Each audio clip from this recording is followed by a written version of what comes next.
Food can be a powerful tool for health and happiness, but it can also be a powerful weapon that can really lead us to disease. And so it really explains a lot of what we go into. And as you can see from the cover of our brand new book here, recipes and food and like what do we eat and what do we avoid eating is a huge part of how we keep our bodies really sensitive to insulin.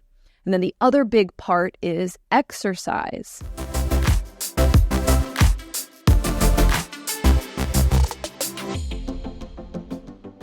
Hi friends, welcome back. Today is a super exciting day because I get to show you my brand new book, How Not to Get Sick. And I'm really excited because, as I've shared, this is a book that Dr.BenjaminBikman and I have been working on for 2 years. And this is the follow-up book to his smash hit, Why We Get Sick. And so last week we talked about Ben's book, Why We Get Sick, and really the science behind it and how he's really discovered how most of us, and I believe the statistic is 88% of American adults are suffering from some degree of insulin resistance. And this is something that's not really talked about. And this is why it's so exciting that, Ben has done the research and then we paired up together to create this guide on, okay, we understand that insulin resistance is a problem and that we really want to have bodies that are more sensitive to insulin so that we can avoid all of these different diseases and weight gain. But how do we live in a way that allows our bodies to be more sensitive to insulin, right? How do we prevent or reverse insulin resistance? And so that is the focus of this whole book. And we really put it together with you in mind, with the end, reader in mind of let's hold their hand, let's walk them through this process and give them really the step-by-step guide to how do I live in a way where I can be healthy and really preserve our health. And what's cool is even those who are suffering with type 2 diabetes or they're, really starting to show the signs of insulin resistance, your body can turn it around very quickly. And that's what's so cool about what you're going to find in this book and the science behind really how to eat and how to move our bodies for health and with our insulin sensitivity in mind. So to quote my good friend, Sean Stevenson, food can be a powerful tool for health and happiness, but it can also be a powerful weapon that can really lead us to disease. And so I love that quote from Sean because it really explains a lot of what we go into. And as you can see from the cover of our brand new book here, recipes and food and like what do we eat and what do we avoid eating is a huge part of how we keep our bodies really sensitive to insulin. And then the other big part is exercise. So there is a whole section, and this is pictures that I took actually at home using equipment like just some dumbbells and some things. And all of these pictures are taken on my front porch at home. And so there's exercises for beginners, intermediate, advanced. But I really put some workouts together that fit anyone's lifestyle. Because I know the big thing that most people say is, I just don't have time to eat healthy or I don't have time to exercise. And so we've taken a lot of care to create a plan that's practical, right? Because it's one thing to have the science, but then it's another to really implement this powerful science into our daily life so that we can get that end result that we're looking for. And that end result that we're looking for is good health. So something that we learned in Ben's first book, Why We Get Sick, is that insulin resistance is the most overlooked health disorder in the entire world. And it's misdiagnosed or it's just simply overlooked. So insulin resistance is a condition that really develops over time, and there's a spectrum, right? So it starts out small and it gets bigger and bigger until someone is diagnosed with type 2 diabetes. And so really what's happening is your body is becoming resistant to the hormone insulin, and so it starts to create more of it to get the same job done. And so we usually can equate this to someone who develops a tolerance for alcohol.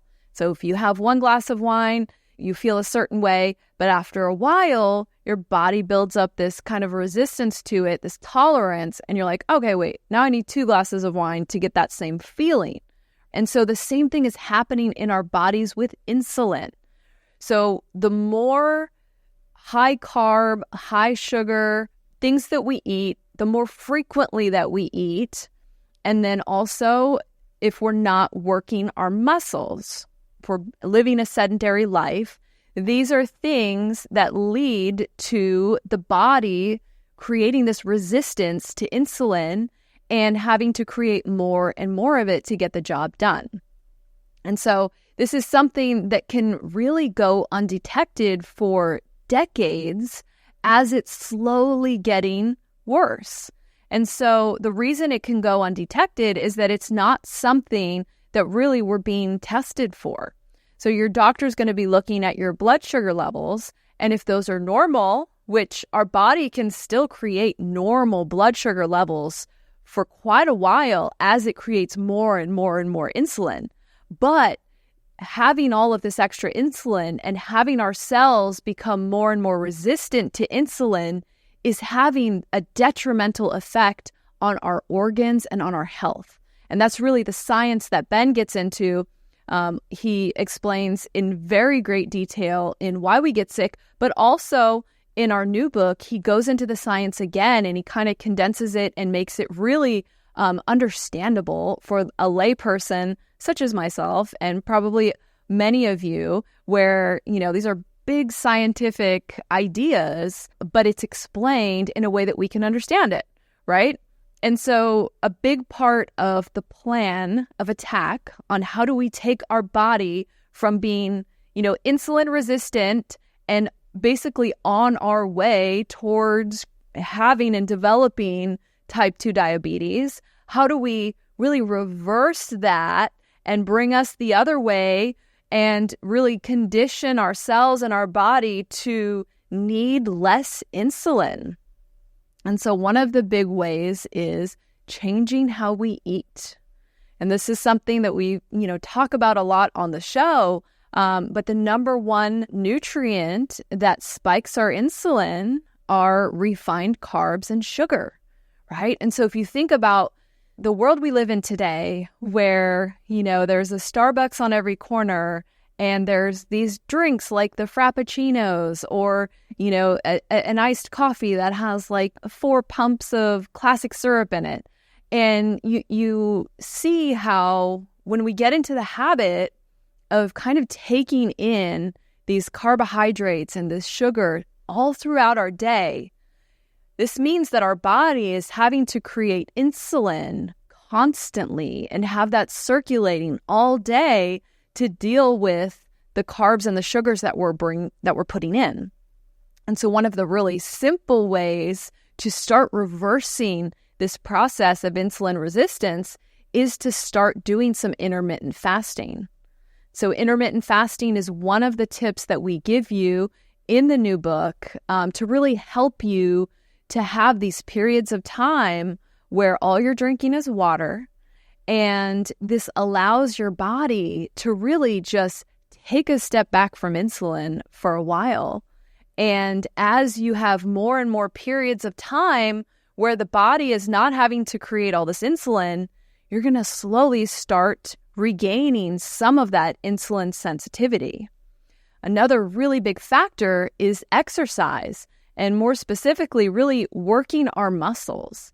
And our muscles really are a big ally in helping increase our insulin sensitivity.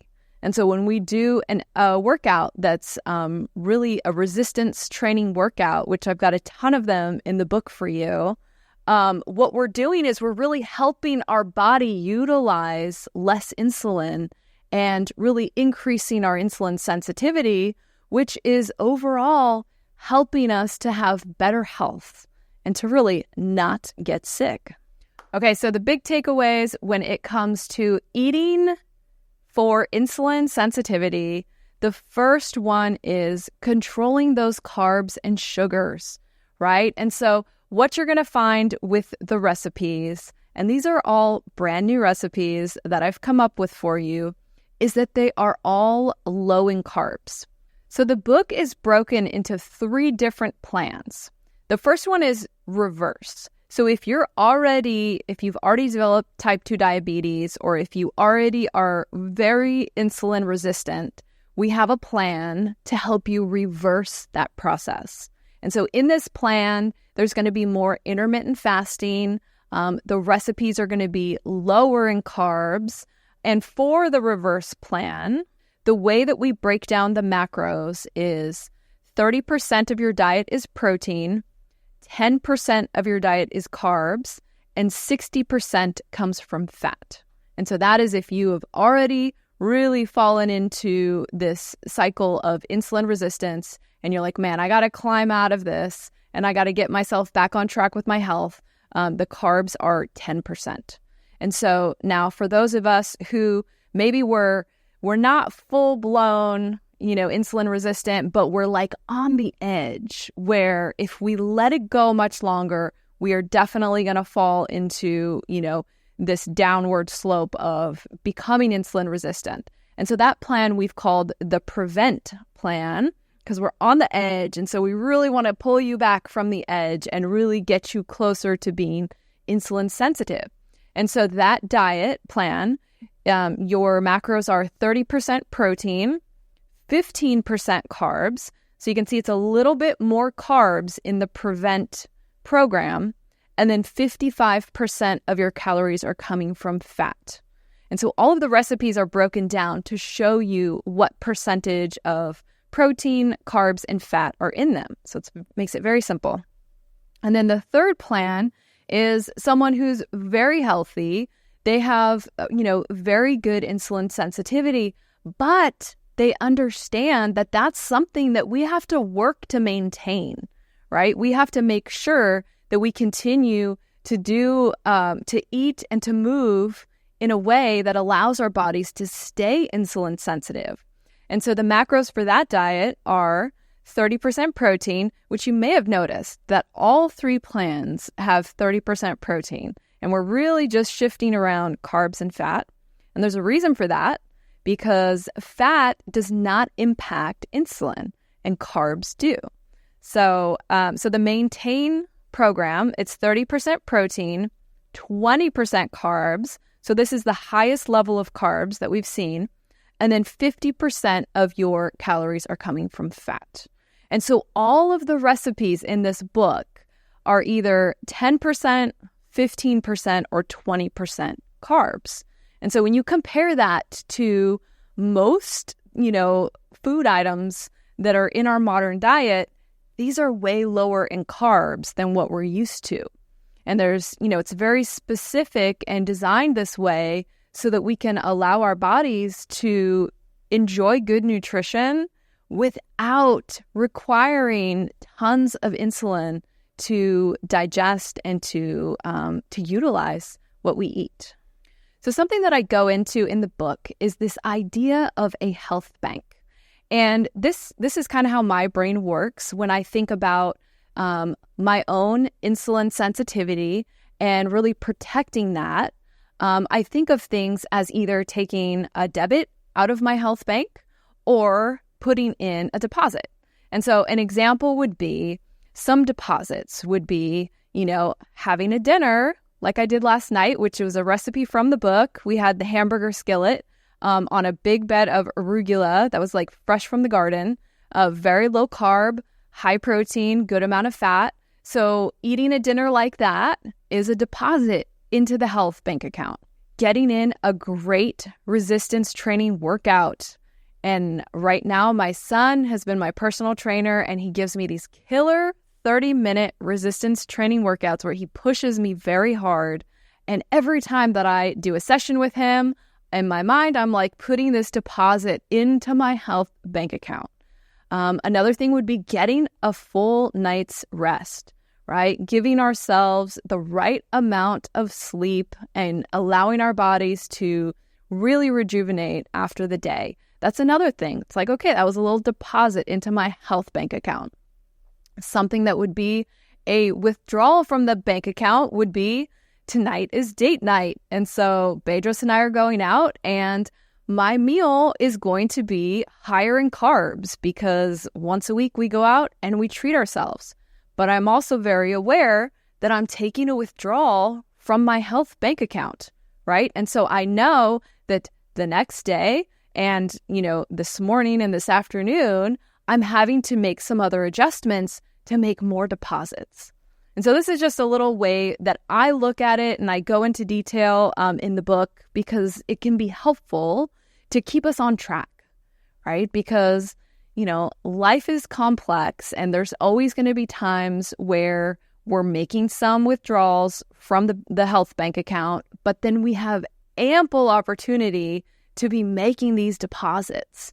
And so sometimes when we can kind of put a different way of looking at it in place, it can be like that little thing that we needed to really have it click and to have it go from just being these concepts and these ideas that sound great into something that we actually do, right? Like a practical thing that actually happens in our life.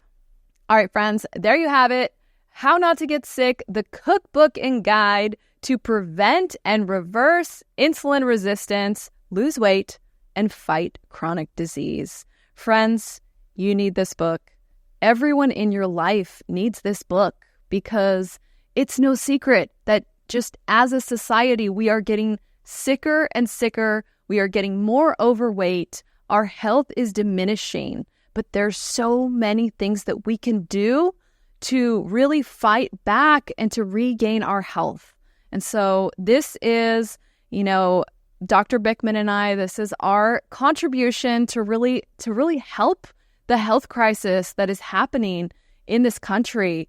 And this is us putting everything that we know together and making it as simple and user-friendly as possible, because at the end of the day, we really want to see everyone regain their health who wants to, right? And the great news is once you set your mind to it and you get a tool like this, it's so possible to prevent, reverse insulin resistance, and to really just claim your good health, right? We all deserve to have really good health and a long life. And so this is our gift to you, and I hope that you will pick up the book.